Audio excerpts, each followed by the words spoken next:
Eu queria começar a nossa conversa indo um pouco lá para o início, né, para a sua origem.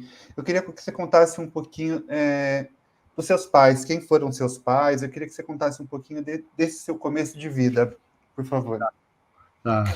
Meus pais, meu pai, ele era um escriturário, trabalhava numa companhia privada chamada Companhia Docas de Santos. Começou lá como office boy e encerrou a sua carreira ali já como, enfim, como secretário do presidente e tal. E a minha mãe, ela era professora. Ela foi a professora quem me alfabetizou, inclusive, e sempre foi professora de ensino fundamental. A gente morava na Vila da Penha, enfim, uma família que, enfim, uma família humilde, mas não chegávamos a passar necessidade, entende? Num certo sentido, até tinha uma condição privilegiada em relação ao resto da minha família. Uhum. Você é uma pessoa que muito ligada à educação, a educação que faz parte da sua vida. Qual o papel da sua mãe? Você falou que ela é professora, né? Qual foi o papel dela da sua relação com a educação? Fundamental. Eu acho que a minha relação com a educação ela se aprofunda justamente por conta da importância que a minha mãe e meu pai davam à educação. Minha mãe professora, e ela era muito rigorosa, assim, principalmente comigo, né? Então, além do dever de casa do colégio, tinha que fazer um dever extra que ela inventava ali. A gente tinha uns livros de problemas, que os problemas eram muito mais complicados do que o que a professora passava na sala de aula, enfim. E ela, além disso tudo, ela teve uma visão quando eu estava no ensino fundamental 1, que chamava-se primário, e fui aprovado automaticamente para o ensino fundamental 2, o ginásio, né?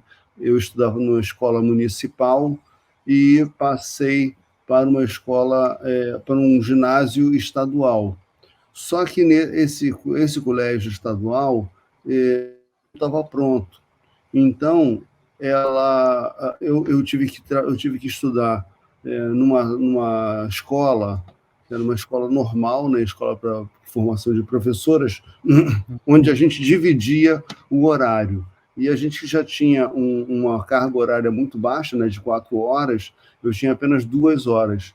E aí ela recebeu um conselho de uma amiga dela para procurar o Colégio São Bento, para me levar lá, para ver se eu enfim, enfim, que eu era um bom aluno, que eu deveria ter uma boa escola e tudo mais. E ela foi lá procurar o São Bento numa época em que já tinha passado o período das provas de seleção, né? E aí ela conversou com o reitor. Meu pai ele achava aquilo uma loucura, porque a gente não tinha condições de pagar o colégio, mas mesmo assim ela foi lá no colégio, aí falou com o reitor, aí o reitor abriu uma exceção, aí eu fiz uma prova, e aí quando aí ela explicou que a gente não tinha condição de pagar o colégio e tal, aí o Dom Lourenço falou, não, se ele for bem na prova, a gente dá uma bolsa para ele. Aí ela agradeceu muito e tal. Quando ela estava saindo da sala, ela falou assim, tem uma coisa que eu preciso falar para o senhor. Bom, o Colégio São Bento, você sabe, um colégio de elite e tudo mais, né? Enfim, aí ela virou para o Dom Lourenço e falou assim, Dom Lourenço, aqui o meu filho, ele, como é que eu vou dizer, gente? Ele é negro. Aí Dom Lourenço olhou para ela de cima a baixo e falou, bom, isso eu já imaginava, né, minha senhora? Sim. E você entrou nesse assunto, eu lendo algumas entrevistas suas, eu recuperei uma frase que eu achei curiosa e eu queria que você comentasse ela. E você disse que eu brinco que era o Mowgli, o menino preto. Fui criado no meio dos brancos. O que essa frase representa para você? Essa frase representa a minha formação, porque o que acontece? Depois que...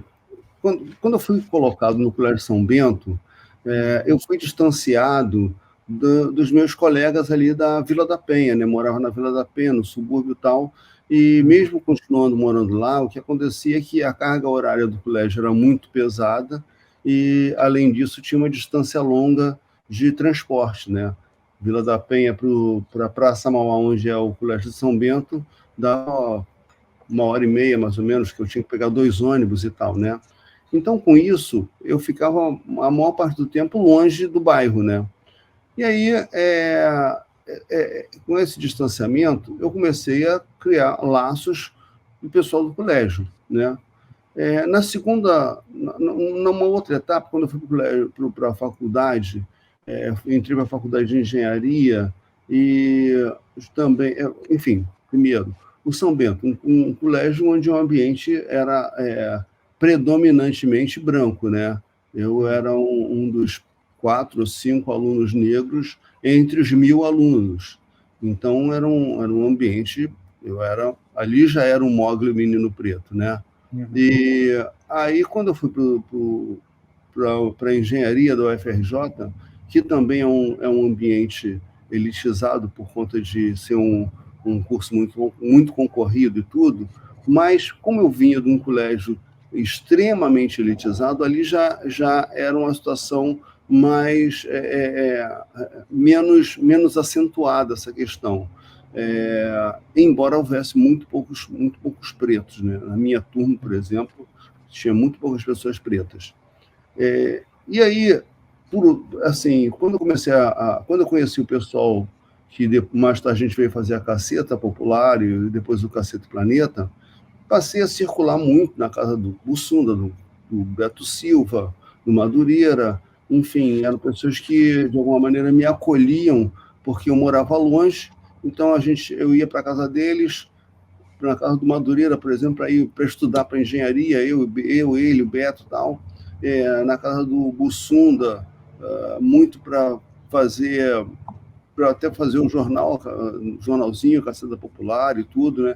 E aí, quer dizer, acabava dormindo lá, acabava pernoitando lá, às vezes passava o fim de semana na casa deles, enfim. Nesse momento, assim, eu fui recebido pela família deles. Então, eu vivia no mundo dos brancos, né?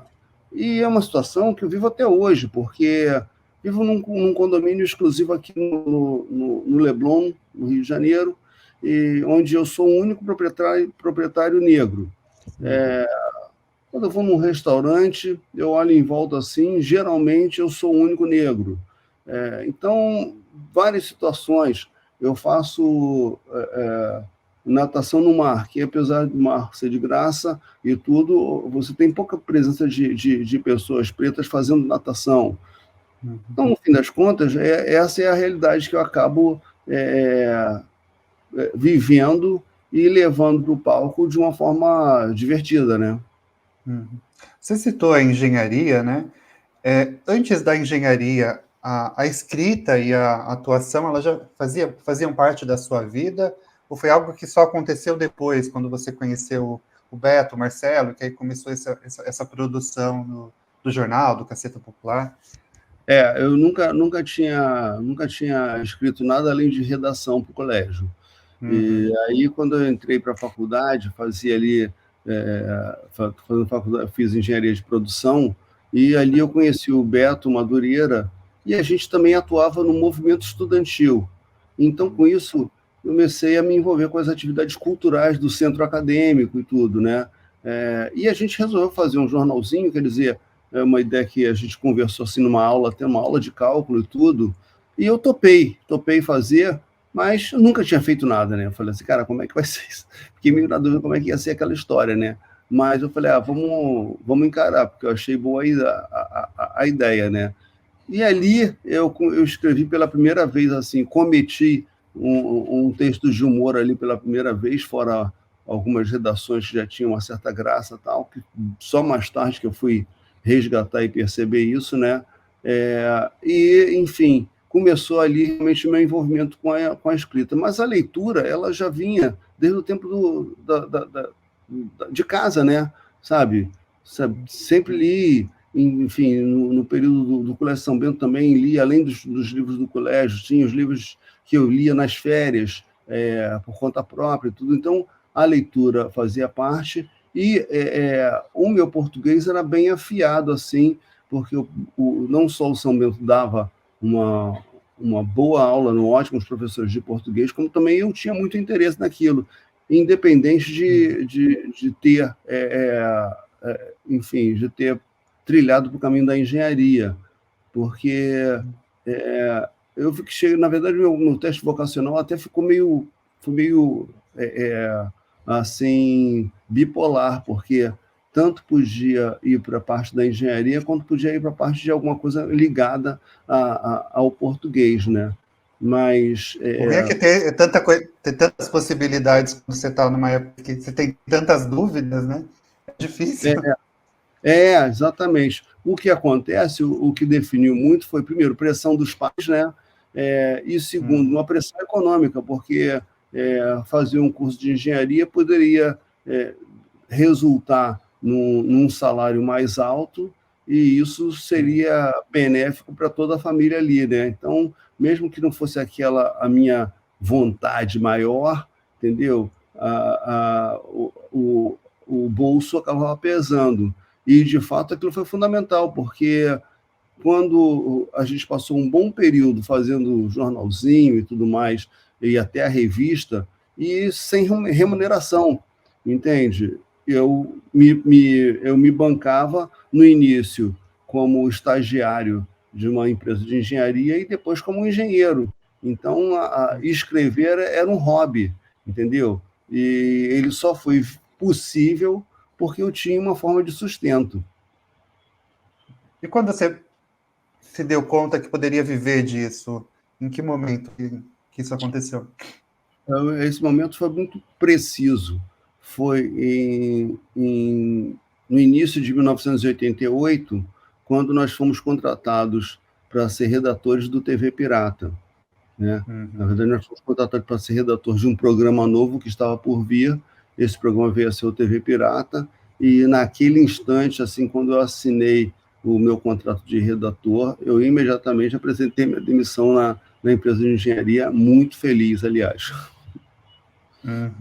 E nessa época, o grupo que depois a gente ficou conhecendo como grupo do Cacete Planeta, ele já estava formado? Não. Ele se formou justamente nesse momento, porque esse grupo é formado por duas publicações, né? Você tinha o pessoal que fazia a revista Caceta Popular, da qual eu fazia parte, você tinha o pessoal que fazia o jornal O Planeta Diário, em que estava o Hubert, o Reinaldo e o Cláudio Paiva, que não fez parte do Cacete Planeta. Ele foi o criador de Tapas e Beijos, ele foi o redator final da Grande Família, enfim,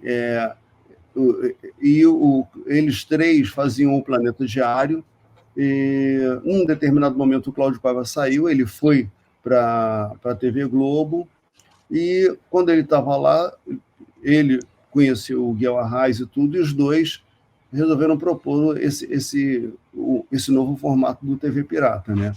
E aí a ideia deles era trazer redatores que não atuavam na televisão, que não escreviam para programas de humor tradicionais, como o do Jô Soares, do Chico Anísio e tal. Foram buscar redatores em outras áreas, né? Então, ali na área gráfica, você tinha o pessoal aí de São Paulo, o Glauco e o Laerte, até o Adão Iturrus Garay estava meio nessa turma também, virou redator do TV Pirata. Aí você tinha, no humor impresso, você tinha nós da Caceta Popular e o pessoal do Planeta Diário, e tinha os autores de teatro, do Teatro Besterol, Mauro Razzi, Vicente Pereira, e o decano dessa redação era o Luiz Fernando Veríssimo. Então, nessa redação, a gente já tinha uma certa uma conexão, por uma identificação de humor e tudo, mas não tinha nada em comum. Aí surgiu uma pessoa que foi fundamental na nossa história, que foi um produtor musical chamado Paulinho Albuquerque, que ele era o curador daquele Free Jazz Festival.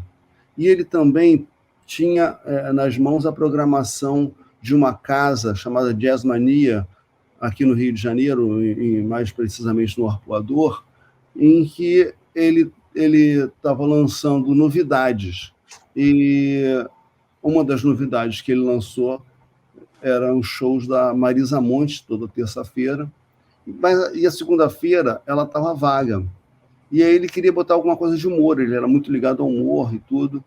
E então ele resolveu chamar a gente, chamou o pessoal da Caceta, o pessoal do Planeta, para fazer uma reunião e propôs que vocês podiam se juntar aí e fazer um show. E eu imagino até que ele estava pensando em fazer um show de sketch tipo Terça Insana, né? Que ainda não existia, mas enfim, né? Naqueles moldes, né? Já que a gente era redator de um programa de humor, né? E estava escrevendo sketch. Mas a gente achou que não valia a pena a gente competir nessa área. Por quê? Porque a gente estava escrevendo sketches para atores espetaculares, né? Sabe? A Regina Casé, Luiz Fernando Guimarães, Diogo Vilela, Cláudia Raia, Nanini, Neila Torraca, enfim, sabe? A gente achou que era melhor a gente partir para um outro caminho. Então, Caceta e Planeta começaram fazendo shows de música de humor. E não eram paródias, eram músicas originais. A gente convidou um amigo músico, que era o Mushebab, ele fazia as melodias, a gente fazia as letras, e esse show começou no Jazzmania e foi ganhando público e tal. A gente passou por um teatro maior, e depois a gente começou a se apresentar em grandes casas no Brasil, né? No caso aqui no Rio, era o antigo Canecão, aí em São Paulo era o antigo Palace, e casos desse quilate que a gente circulava. E essa foi a primeira experiência de palco, desculpa. Sim, digamos que sim. A gente já tinha feito. O pessoal nós do Caceta já tínhamos feito uns showzinhos bem amadores, assim, em bar e tal, mas assim, experiência de palco mesmo que a gente pode contar foi o show Eu Vou Tirar Você Desse Lugar, um show que, inclusive, o cartaz não era nem Caceta e Planeta, era Caceta Popular e Planeta Diário, sabe? Ainda não tinha a ideia da junção dos grupos, né? E o que acontece? Numa dessas assim, o Boni, né, que era o vice-presidente de operações da Globo, ele foi assistir um dos nossos shows e aí viu que a gente tinha potencial para ir para frente das câmeras. Daí que a coisa começou. Voltando um pouquinho para o TV Pirata, ele é um programa que ficou no ar 2 anos e meio, né, mais ou menos? Sim. Ainda assim é um programa de muito impacto, né? Porque se fala dele até hoje, enfim, ele tem uma relevância muito grande. A que você atribui o fato de ter sido um produto tão marcante e que ficou tão pouco tempo no ar? Eu não sei. Bom, eu posso te explicar as duas coisas. Primeiro, eu acho que ele foi marcante porque ele trouxe uma mudança grande na linguagem do humor televisivo, né? A gente fazia um programa que, primeiro, que ele não tinha personagens. Ele tinha até alguns quadros que voltaram, então, mas não tinha personagens fixos, você não tinha um formato previsível, você não tinha bordões marcantes, assim, cada personagem tem que ter o seu bordão, e tinha uma coisa também que era muito controversa na época, mas que a gente defendia e que funcionou, que era um programa de humor sem claque, né? Foi o primeiro programa de humor que não tinha essa claque, e até hoje, na verdade, você tem poucos programas no mundo, eu diria, que não são marcados pela claque, né?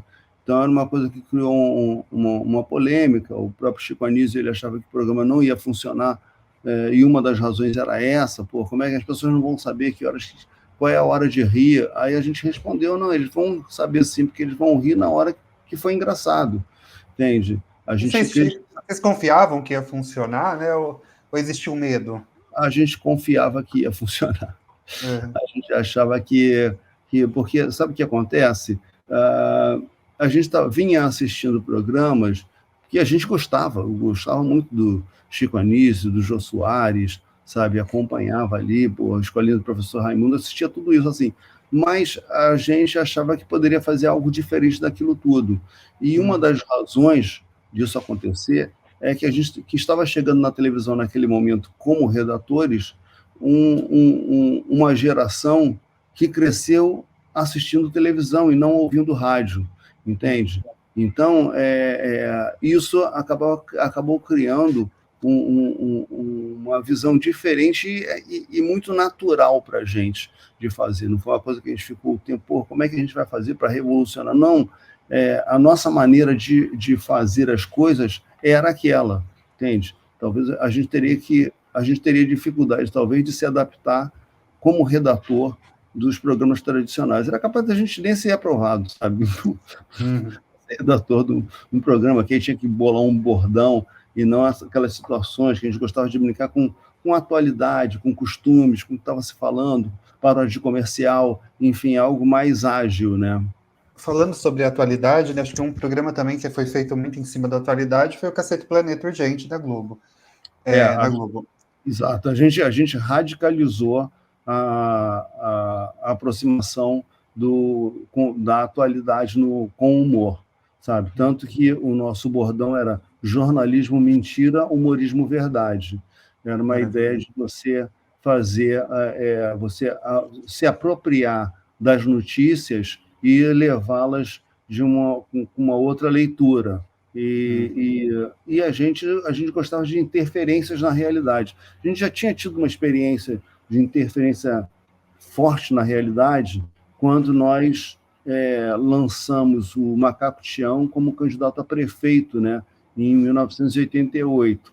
Então, a gente gostava dessa brincadeira, gostava de ir para a rua. Foi o primeiro programa de humor que gravava na rua, gravava com o povo. E a ideia da gente, a gente acreditava que o brasileiro ele tinha um humor e que a gente deveria levar para o palco, que a gente deveria levar para a TV.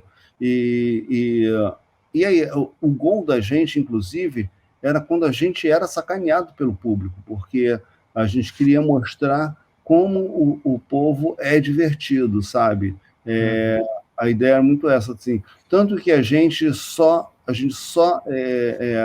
entrevistava aquelas pessoas que estavam dispostas a participar do programa. A gente não ficava perseguindo pessoas na rua, insistindo. Não quer participar, não participava. No início, como a gente era completamente desconhecido, criava uma estranheza tal. No final, quando a gente já estava muito conhecido, foi até criando dificuldade da gente abordar anonimamente, né? A gente já estava conhecido tal, então a gente tinha que ter um outro tipo de aproximação. Mas essa ideia de trabalhar com a realidade, trabalhar com a notícia, com a novela, com o comercial, com o que estão falando, sabe? Foi uma coisa que a gente viu assim, que dava um frescor muito grande ao programa e uma novidade grande na nossa atração. Você citou as novelas, eu me lembrei que algo que me impressionava muito, que quando acabava a novela, começava o Caceta e a cena que vocês colocavam no ar era exatamente, tinha tudo a ver com o que tinha acabado de passar na novela. Eu achava isso muito louco. Sim. A velocidade com que isso estava no ar. No início, a gente previa, mais ou menos, lendo os resumos de novela que saía do jornal, né? A gente ficava vendo assim, bom, o que vai acontecer na terça-feira? E, às vezes, nem sempre correspondia, porque se houvesse um atraso da entrega do texto ou da gravação e tal, a coisa podia desandar um pouco. Mas muitas vezes casava, né? Aí, com o sucesso desse quadro, o que foi acontecendo é que alguns autores eles gostaram dessa brincadeira e passaram a nos ajudar, mandando o roteiro da novela. Então, assim, Glória Pérez, Gilberto Braga, Manuel Carlos, foram autores que foram muito parceiros do Caceta nesse sentido. O Manuel Carlos, ele era tão parceiro que a gente chegou a fazer cenas com ele participando de quadros do programa, entendeu? Sabe?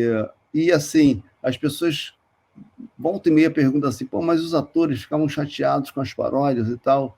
Muito pelo contrário. O maior problema que a gente tinha com os atores eram aqueles que não apareciam na nossa paródia. Porque estar na paródia era sinal de que o personagem dele estava dando certo, estava funcionando, né? Era uma honra, né? Exatamente.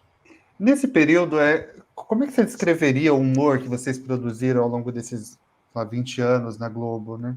Como é que você descreveria esse humor? Olha, eu acho que esse nosso slogan, jornalismo mentira, humorismo verdade, eu acho que ele representa bastante.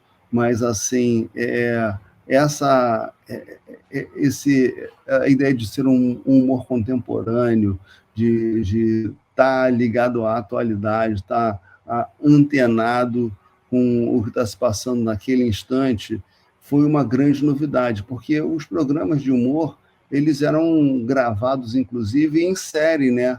Você tinha assim, hoje é dia de gravação, digamos, do Painho do Chico Anísio. Aí gravava vários quadros daquele personagem. Hoje é o dia de gravar cenas da Norminha do Jô Soares. Gravavam várias cenas da Norminha e depois ia distribuindo nos programas.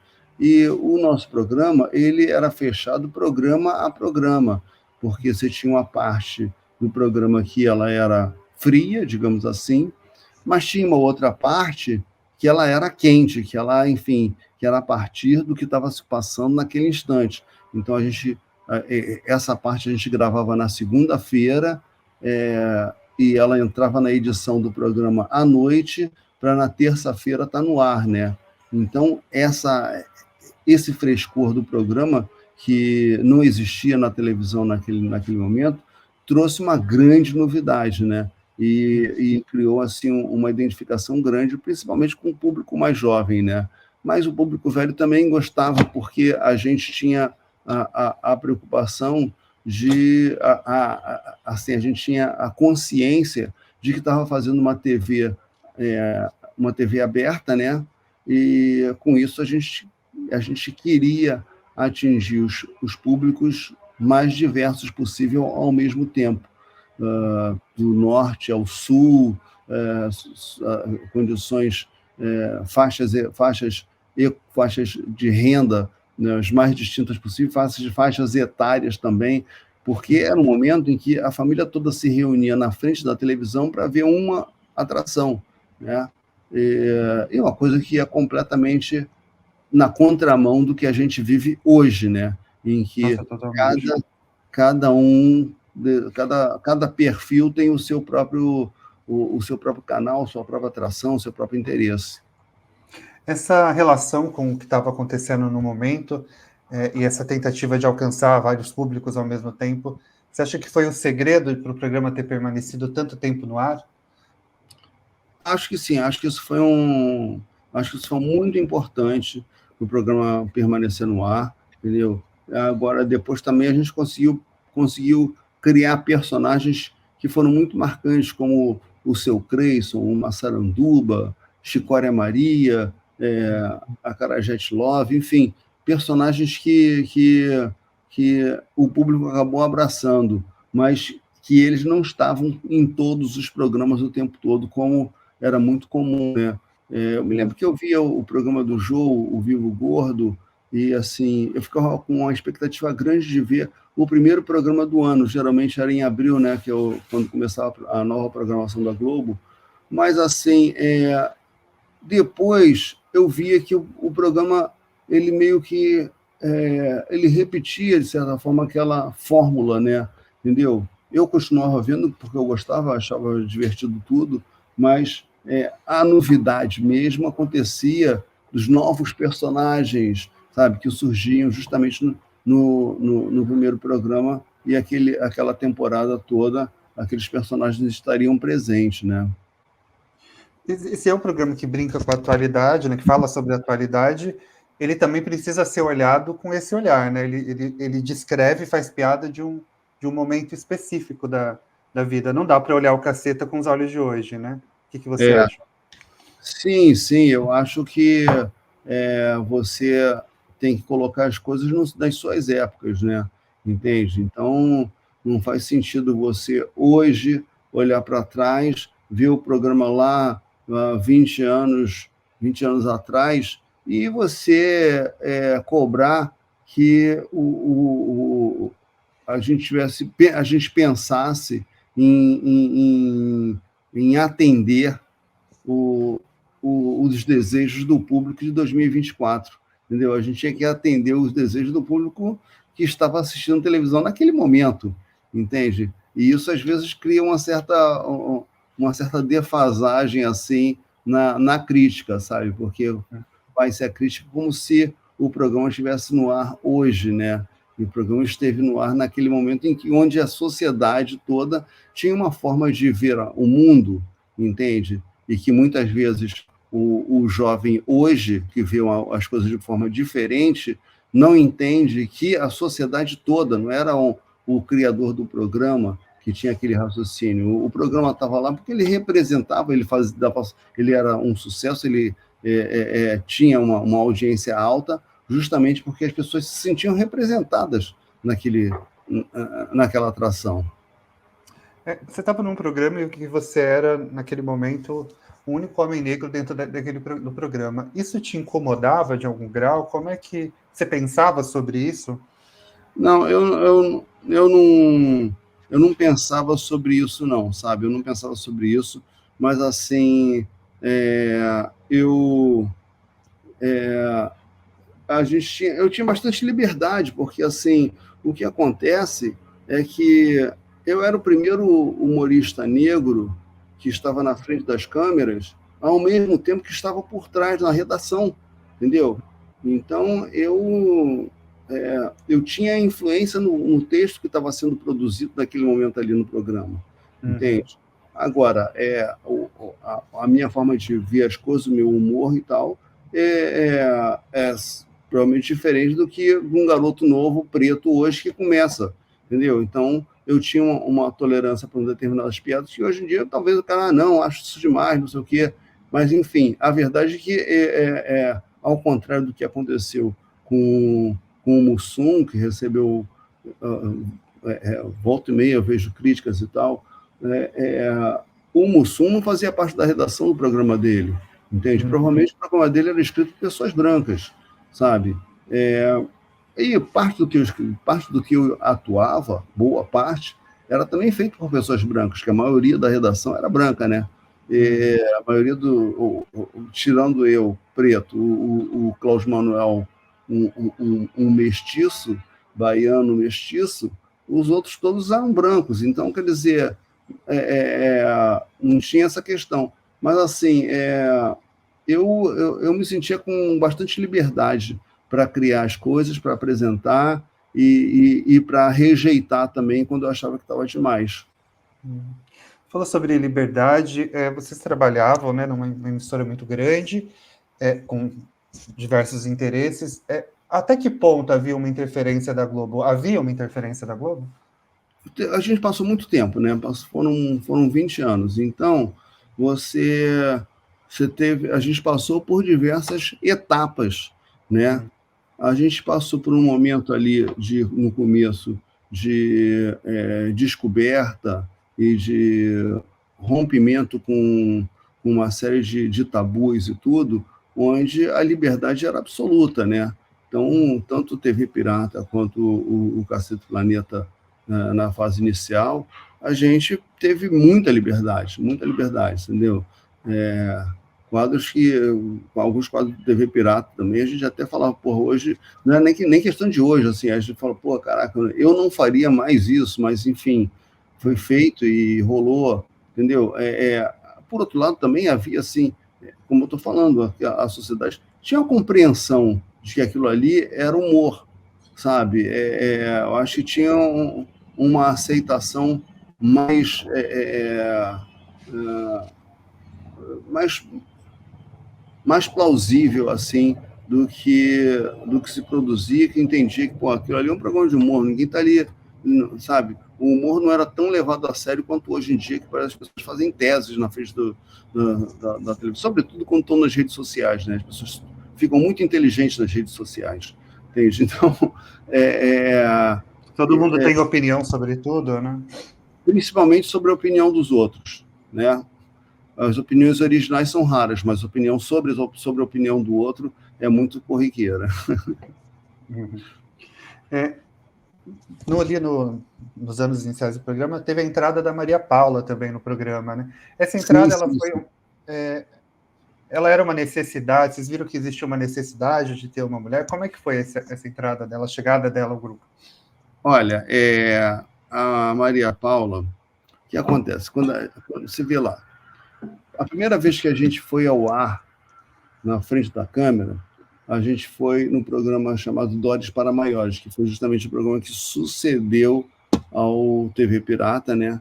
Na verdade, quando o TV Pirata acabou, tinha a chamada Terça Nobre, ela tinha uma série de atrações.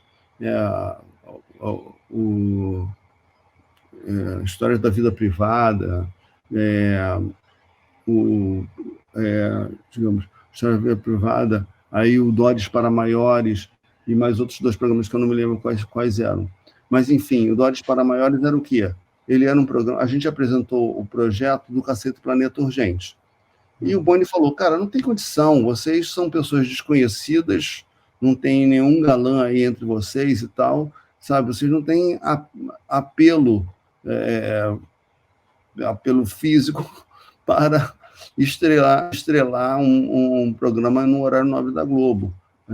Como é que a gente vai fazer? Aí a ideia foi juntar o que a gente estava fazendo com uma outra coisa que foi uma ideia de Miguel Arraes e tal, de ter um jornalismo curioso, um jornalismo feito, inclusive, comandado muito pelo falecido Geneton Moraes Neto, e que trazia uma série de reportagens curiosas e tal. Mas para apresentar esse programa, estava chegando na Globo a Doris Guise. Doris Guise foi um grande sucesso na Band, né? Ela fazia o Jornal de Vanguarda e ela era uma mulher linda, né? Tinha um rosto maravilhoso. E então a ideia era ela dar aquela embelezada para atenuar a nossa feiura, né? Enfim. Mas aí o que acontece? Quando acabou o Dores para Maiores, o primeiro ano do Dores para Maiores, ela não queria mais fazer um segundo ano, não me lembro que razão, e a gente apresentou a ideia, então, de fazer o programa Cacete Planeta Urgente. E aí já a ideia de ter uma outra apresentadora, foi a Kátia Maranhão, que fez o primeiro ano do Cacete Planeta. Já no segundo ano, a apresentadora foi a Maria Paula. Maria Paula entrou no segundo ano do programa. Então, o programa Cacete Planeta Urgente durou 18 anos e a Maria Paula esteve com a gente durante 17.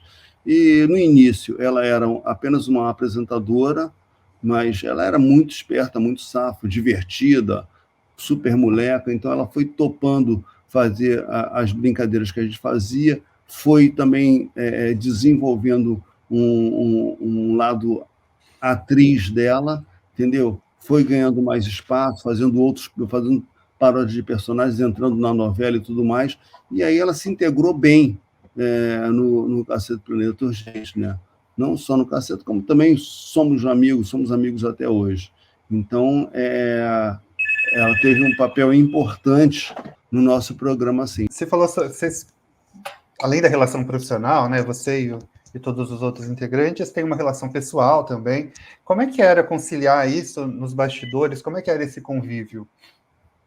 O convívio era ótimo, o convívio era bem harmônico, sabe? Assim, sobretudo no bastidor da gravação era bem tranquilo. Havia mais...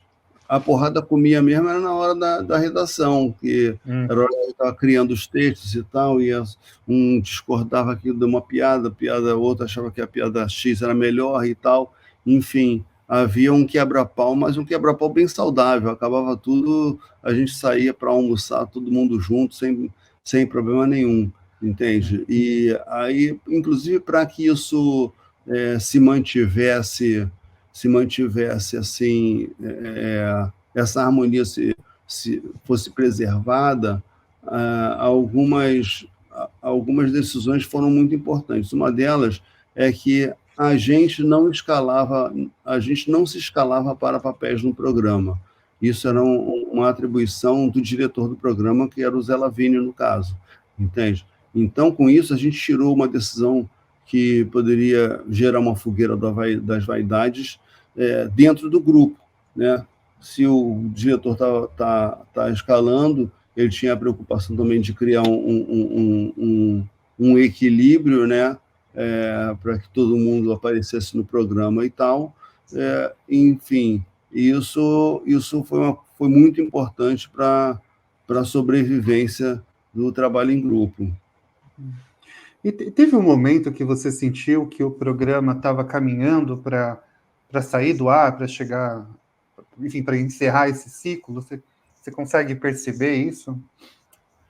Eu acho que quando a gente, no final do programa, enfim, já havia uma série de mudanças na própria TV Globo, assim, a orientação editorial da emissora, ela passou a ter um peso muito grande, o lado comercial, administrativo e tal, sobretudo comercial, em que várias restrições começaram a ser trazidas, né?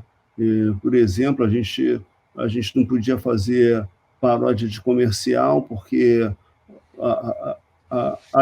alegava-se que estávamos depreciando o produto do anunciante, sabe? E não podíamos fazer referência a quadros de outras emissoras, porque estaríamos botando azeitona na empada do adversário.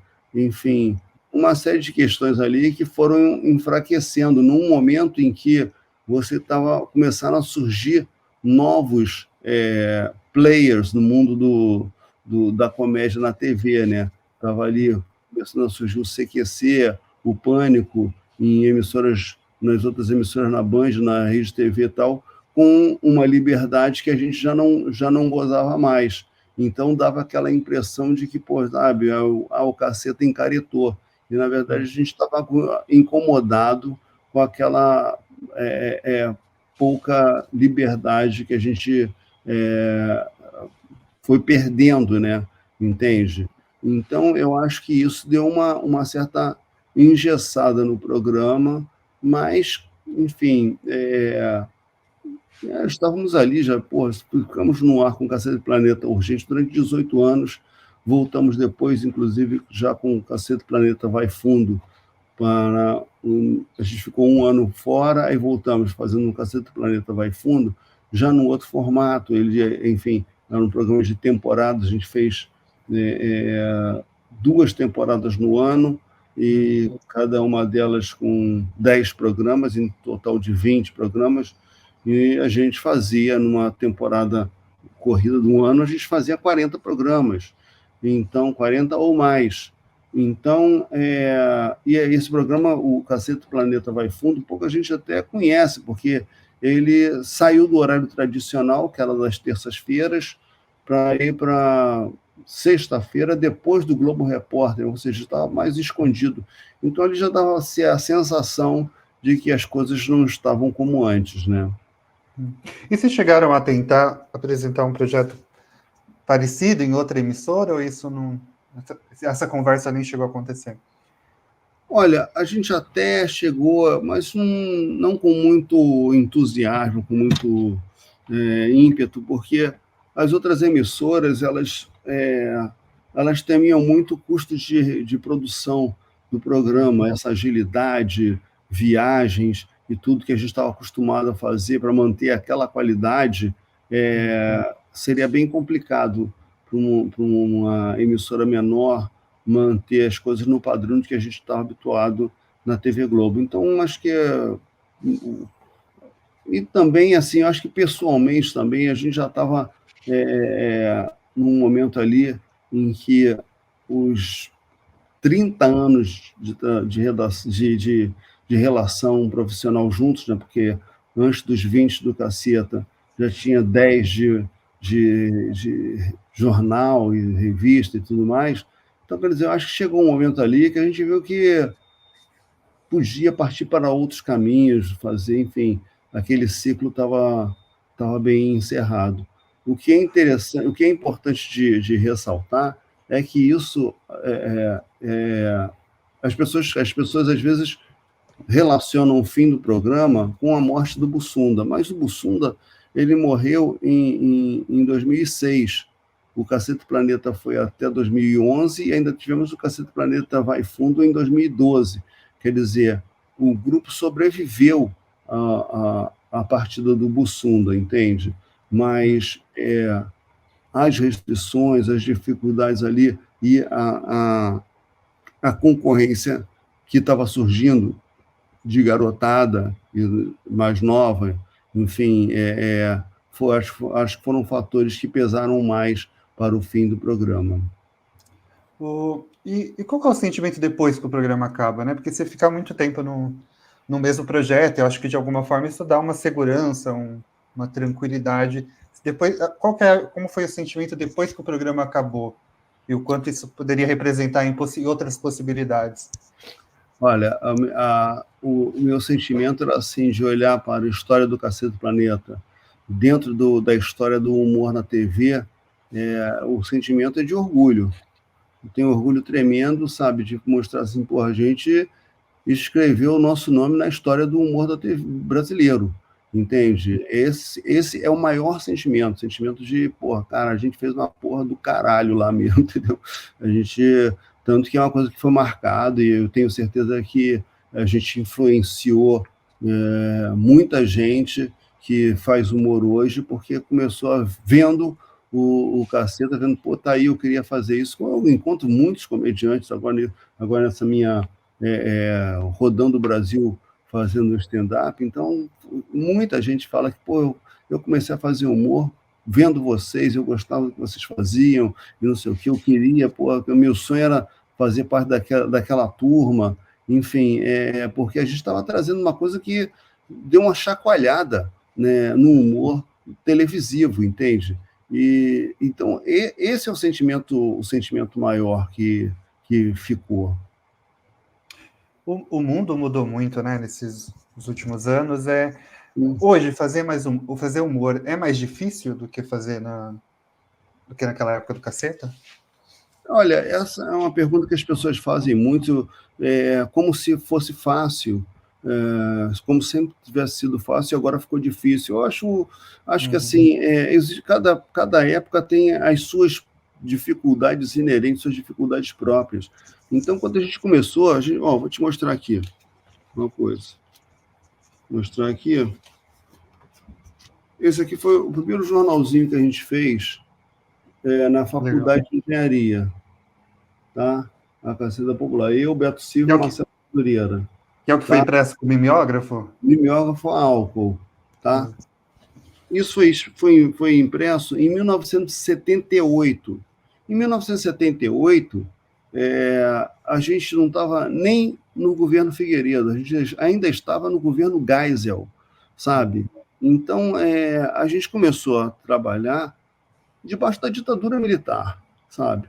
Aí você teve tudo isso que aconteceu. Você teve uma democratização, uma tentativa de eleição direta que não ocorreu, aí depois você teve a morte do Tancredo, aí, enfim, aí começou um período de eleição direta para presidente, a sucessão, Collor, Fernando Henrique, Lula, enfim, agora recente o Bolsonaro. Então, cada época, então, ela tem as suas dificuldades, sabe? Ela tem as suas questões, entende? Mas a gente começou num período que havia uma censura federal, sabe? Em que quando a gente começou depois a rodar, não tem nem aqui, a rodar jornal. Deixa eu ver se tem aqui para te mostrar. Tá. Aqui. Aí teve um período que a gente começou a fazer jornal. Antes da gente virar a revista que foi para as bancas, a gente começou a fazer um jornalzinho que vendia de mão em mão na praia, nos bares, Baixo Gávea, Baixo Leblon, aquela coisa toda. Mas rodava em gráfica. E naquele momento ali, estamos falando aqui de final dos anos 80, as gráficas estavam ainda assustadas, com medo, porque houve um movimento paramilitar forte de explosão de bomba em banca de jornal, em gráfica e tudo. Então, assim, a gente rodava o jornal, depois de muito tempo, muito procurar uma gráfica que aceitasse fazer o jornal, ela fazia questão de não botar o crédito no jornal, entende? Porque não queria se comprometer, não queria ser associado àquela publicação que, enfim, podia dar problema para eles. Então, quer dizer, esses problemas eram muito mais sérios, sabe? Assim, hoje existe o cancelamento, tá? Entendeu? Que você tem uma sensação de que o mundo acabou quando você é cancelado, né? Porra, já vivi algumas situações assim que, pô, você acha que... Mas você sai na rua e ninguém sabe disso. Ninguém tá nem aí para isso. Naquele momento, o cancelamento podia ser de CPF, né? Você podia ser cancelado para sempre, né? Para todo sempre. Então, cada época tem as suas questões, os seus problemas. E hoje tem uma questão assim que o humor ele está muito nichado. Então, no fim das contas, os grandes problemas acontecem quando aquele humor é criado dentro do diálogo do criador com o seu público, e isso tirado dali e colocado para um público que não consome. Esse é o cara que dá o problema, entendeu? Sempre é isso. Vamos sair do humor, por exemplo, naquela época em que a nudez nos museus foi criticada, tinha uma, não sei o quê, aí tinha manifestação de pessoas na frente dos museus que estavam botando nudez e expondo crianças, não sei o que e tal. Enfim, aquelas pessoas, elas nunca frequentaram um museu, sabe? E aí elas fizeram essa pressão toda, alguns patrocinadores recuaram, algumas exposições foram tiradas do ar. E eu te pergunto, aquelas pessoas passaram a frequentar museu? Não, entendeu? Então o problema está sempre de pessoas que não consomem, é sempre isso. Nesses últimos anos você também começou a se experimentar, né, uma outra linguagem, que é a do stand-up. Eu queria que você contasse um pouquinho em que momento o stand-up entra na sua vida e quais eram os seus receios de experimentar essa linguagem. O stand-up, eu comecei a namorar o stand-up, porque assim, quando ele começou a aparecer com mais força, eu gostava de ver, de acompanhar, de assistir vídeos e tudo mais, mas ainda era uma coisa distante. Até que eu comecei a tentar ver se eu conseguia fazer aquilo, e isso já foi depois que o programa acabou. Eu ia lá, fazia... até que eu criei 5 minutos e fui ser open por aí, entendeu? E aí participava de um show ali, um show aqui e tal. Aí, dali a pouco, os 5 minutos, quando eu vi, já estavam 10. Aí, dali a pouco, já tinha uns 15 minutos que eu me garantia e tudo. E circulava com esses meus 15 minutos por aí. Até que surgiram duas situações de show de elenco, que é uma coisa que hoje já é mais raro, né? Os comediantes pretos começaram a se reunir e me chamaram para um grupo de WhatsApp, e nesse grupo a gente começou a brincar, fazer piada, não sei o que e tal, e aí a gente resolveu fazer um show, e esse grupo chamou-se Coisa de Preto. Naquele momento, a maioria desse grupo estava em São Paulo, eu saía do Rio, ia para São Paulo e fazia shows com eles, e aquilo eu comecei realmente me interessar, a gostar daquilo e tal, me envolver, a produzir mais. E em 2019, o Cláudio Torres Gonzaga, que era o criador do Comédia em Pé aqui no Rio, ele resolveu reviver a marca e chamou um grupo novo, né, que era eu, o Felipe Absalão, o Pipo do Melhores do Mundo e a Ju Querido. Então, nós 5 formávamos o novo Comédia em Pé. E com isso eu comecei assim a ter mais chance de exercitar o stand-up, entende? Aí com isso eu comecei a produzir mais material e tudo, e o que eu admirava muito neles que era completamente diferente da minha vivência, era aquela espontaneidade no palco, porque assim, o Caceta sempre foi um programa de redação, de redator, um programa que a gente escrevia tudo que a gente ia falar, entende? Mesmo aquilo que podia até ter um outro improviso, mas a gente, nesse caso, seguia muito a, a, a, a linha de pensamento do Woody Allen, que ele diz que o bom improviso é aquele que é bem ensaiado, entende? E o stand-up, ele é uma coisa muito espontânea. Lógico, ele tem uma parte do texto que é criada, escrita na mesa aqui e tal, mas tem uma outra que você não espera que o público vai reagir, alguma coisa que acontece na hora e que você tem que ter uma tirada rápida, enfim, e eu tinha que treinar, tinha que praticar muito para chegar com a espontaneidade de algumas pessoas que eu achava que faziam aquilo com muita naturalidade, né? Esse era um dos temores. Mas, assim, como meu tempo de palco foi crescendo, e aí eu fui experimentando coisas novas, aí fui fazendo novas parcerias, circulando em ambientes diferentes, em regiões diferentes e tal, isso foi me dando uma segurança maior, né? E hoje aqui esse show Preto de Neve, já rodei aí praticamente todas as regiões do Brasil e está sendo muito bem recebido em todos os lugares. Estou muito satisfeito com isso. E esse contato com o público, imagino que em determinados momentos o texto na hora muda, né? Você precisa ir adaptando de acordo com essa reação. Sim, sim, sim, sem dúvida, sabe? Às vezes você muda enquanto você está falando, às vezes você muda quando você sabe que está em uma determinada região, sabe? Aí você tem que pensar em questões regionais ali, piadas mais próprias, sabe? Algumas coisas que são marcantes naquela região e que o resto do Brasil não está sabendo. Enfim, são coisas que você vai adaptando na hora ali, né? E também saber se livrar de um espectador que está mais bêbado e tal, que resolve participar do show também, de que maneira você tratar o cara, tem que ter cuidado, tem que ter tato, porque, enfim, é uma pessoa que pagou para estar ali, sabe? E, beleza, ele tem todo o direito, mas ele também não tem o direito de atrapalhar o show das outras pessoas. Então, sabe, como fazer isso? Eu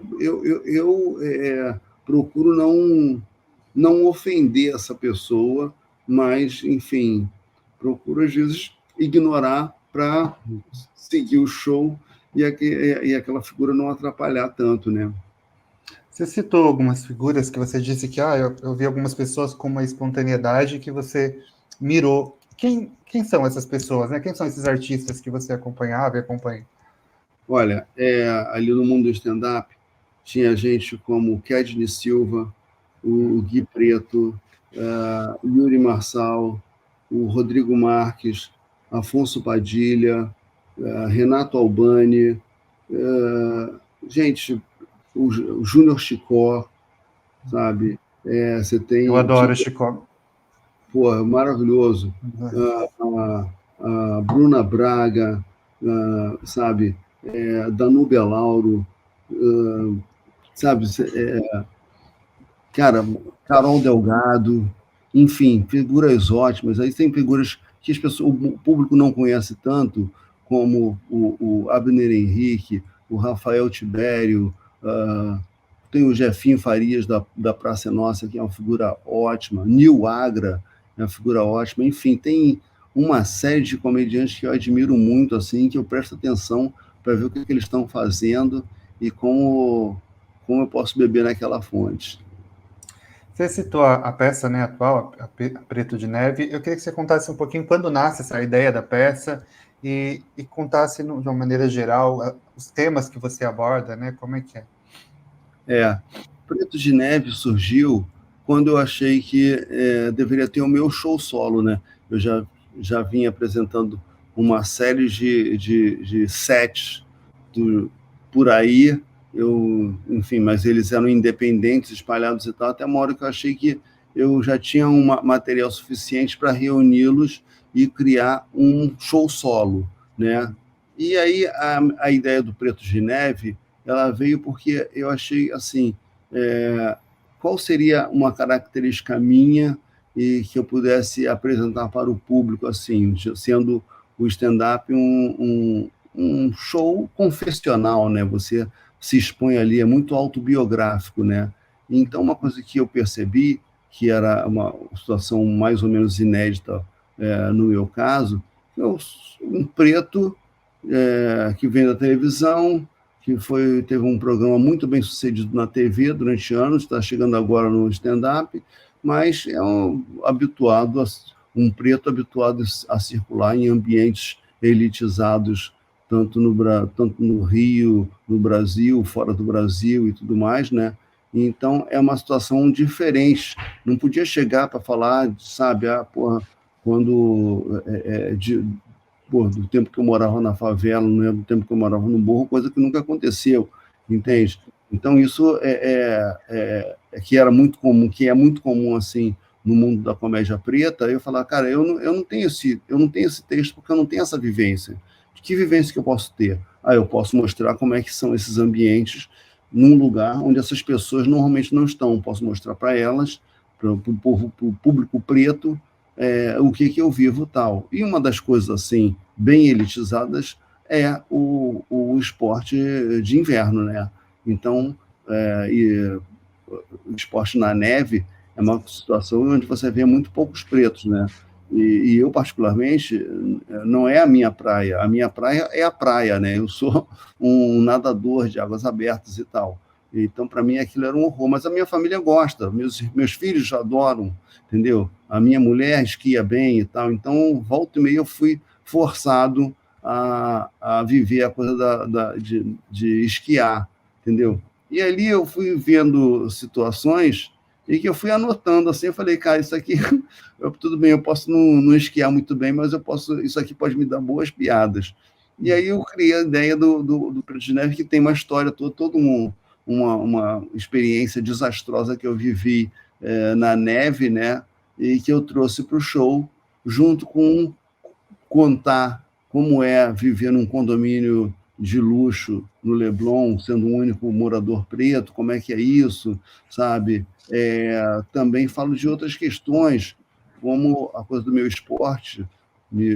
Eu me autoconsidero um humorista de águas abertas, porque eu faço natação no mar e tudo mais, apesar de nunca ter ganhado nada, mas eu já participei de várias competições, já tem mais de 15 anos que eu faço esse esporte, assim também como podia falar de como é ser um cidadão da tal da melhor idade, melhor não sei para quem, né, sabe? E, lógico, trazer uns bastidores inéditos do tempo do Cacete Planeta. Mais ou menos por aí que vai o meu programa. Você citou agora a melhor idade, não sei para quem. Para você é uma questão, o passar do tempo, o envelhecer é difícil para você? Como Não é que é difícil, para não. você? É difícil não, porque assim, cara, eu me cuido bem, né? Eu faço esporte, tenho uma alimentação saudável, procuro dormir regularmente e tal, não sou um cara da night, entendeu? Eu caio na night de vez em quando caio mesmo, né? Mas a minha rotina é bem diurna, né? Acordo cedo, vou nadar e tudo mais. Então, eu levo uma vida bem saudável e, cara, eu fico muito feliz de chegar aos 64 anos, tá bem, tá em forma, tá tranquilo, tá, sabe, produzindo. Então, muito pelo contrário, eu tenho um maior orgulho de ter 64 anos, porque eu estou bem e tenho muita história para contar. Você citou os seus filhos, né? Aí eu queria entrar um pouquinho na questão da paternidade. O que a paternidade te trouxe? O que você aprendeu com a paternidade? Olha, a paternidade é uma coisa muito, muito importante na minha vida. Eu tenho 3 filhos, eu tenho um filho de 32 anos, 32, né? 31 anos, vai fazer 32 esse ano. Eu tenho outro de 22 e outro de 20, tá? E todos estão bem e tal. Eu aprendi muita coisa com cada um deles. É curioso que, cara, eles não importa, cada um tem uma sua história, tem a sua vida diferente. Você tem que aprender como lidar com um, como lidar com o outro. O meu primeiro filho é do meu primeiro casamento. Eu tenho agora meus 2 filhos desse segundo casamento com Ana, que já tem, enfim, já vamos completar 24 anos de casados agora. Então, é uma vida muito caseira, né? E eu procuro entender os gostos deles e tentar me aproximar, sabe? O mais velho, a gente já não mora mais comigo, tá? Inclusive mora aí em São Paulo, trabalha no mundo mercado financeiro, direito, tal. Os outros 2 estão na faculdade de engenharia. E assim como o mais velho, ele acompanhou bem o Caceta, sabe? Porque ele nasceu no ano que o programa começou. Então, ele acompanhou bastante e tal, ia a bastidores de, de gravação, sabe? Até algumas viagens de jobs que eu tive que fazer, ele acabou acompanhando também e tal. E os outros 2, eles não tiveram essa oportunidade, né? Agora eles podem ver os meus shows de stand-up. Isso foi até de alguma maneira, foi uma motivação para eu precisar fazer alguma coisa, porque eles me veem sendo parado na rua, o pessoal tirando foto e tal, e eu ficava assim, pô, os moleques não devem entender por que isso acontece, né? Falo, Eles não viveram, né, o Caceta. Exatamente, exatamente. Tanto que quando eles eram pequenos, teve uma vez, quando eles eram pequenos, olha só, eles nasceram em 2002, 2003, então o programa estava rolando. Só que eles não tinham condição de acompanhar. Aí a gente foi à Disney uma vez e aí o programa estava naquele sucesso experimental, então a gente chegava na Disney e todo brasileiro queria tirar foto comigo, não sei o quê, ficava aquele bolo de gente para tirar foto. E aí uma vez o caçula perguntou para a minha mulher, mamãe, por que a fila do papai não é organizada que nem a do Mickey? Que maravilhoso. Que maravilhoso. Então, eu acho legal a gente, sabe, quando a gente tem oportunidade, eu tenho a felicidade dos 3 se entenderem bem, sabe? Então, para mim, ser pai é uma alegria. Tanto é que eu fiz um livro, né? O livro do papai, que onde eu brinco com a coisa da paternidade, mas assim, eu falo muito sobre o início da paternidade, o pai de primeira viagem ali, sabe? É até um guia de ajuda para os pais de primeira viagem, o livro do papai. A chegada dos seus filhos, de alguma forma, te fez repensar a forma que você lidava com as questões raciais, com o próprio racismo? Eu acho que não foi exatamente a chegada dos meus filhos, não. Acho que a forma de eu repensar, ela foi... Eu já tinha assim, eu já tinha uma tendência a ser solidário, a me aproximar de questões sociais e tudo mais, entende? Foi uma coisa que nunca foi muito distante de mim, porque, enfim, por vir de um subúrbio, apesar de ter uma situação confortável, eu tinha uma família que tinha muita gente no sufoco e tudo, então foi uma coisa que era muito presente.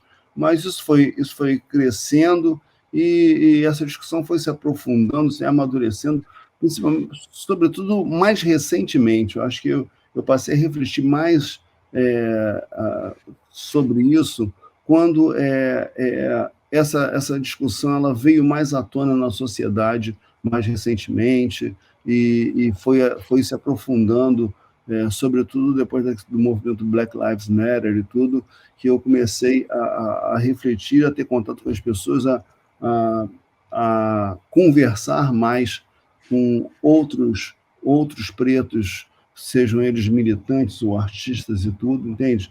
Até para ver assim até que ponto que eu concordo, até que ponto que eu discordo, o que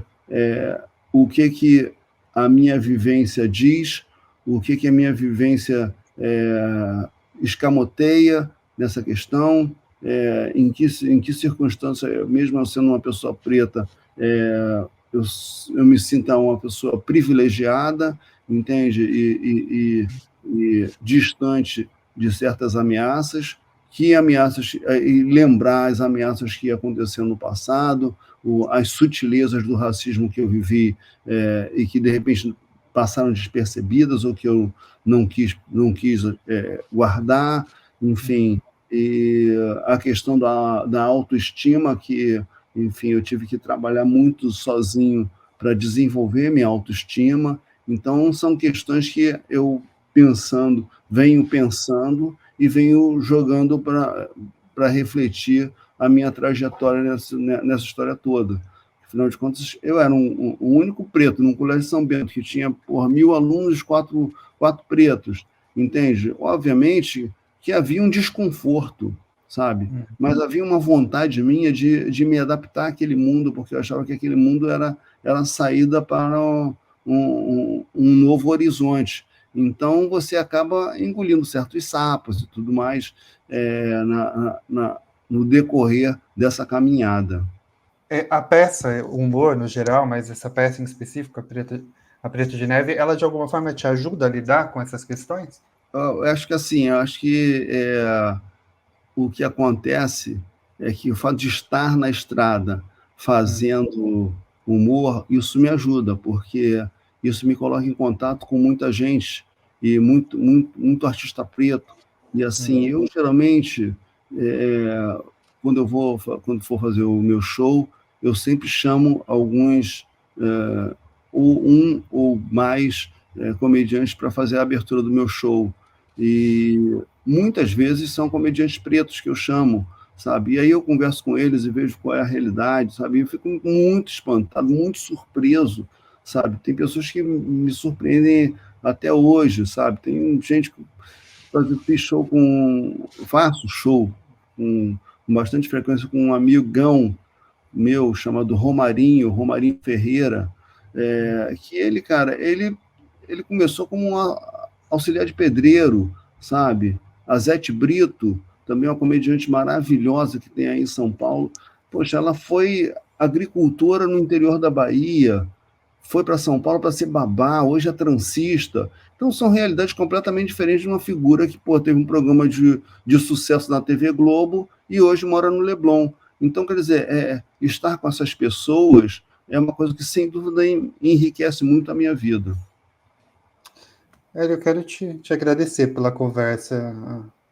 As perguntas que a gente tinha separado para discutir eram essas. Tem mais alguma coisa que você gostaria de acrescentar em relação à peça? Vai chegar aqui em São Paulo, né?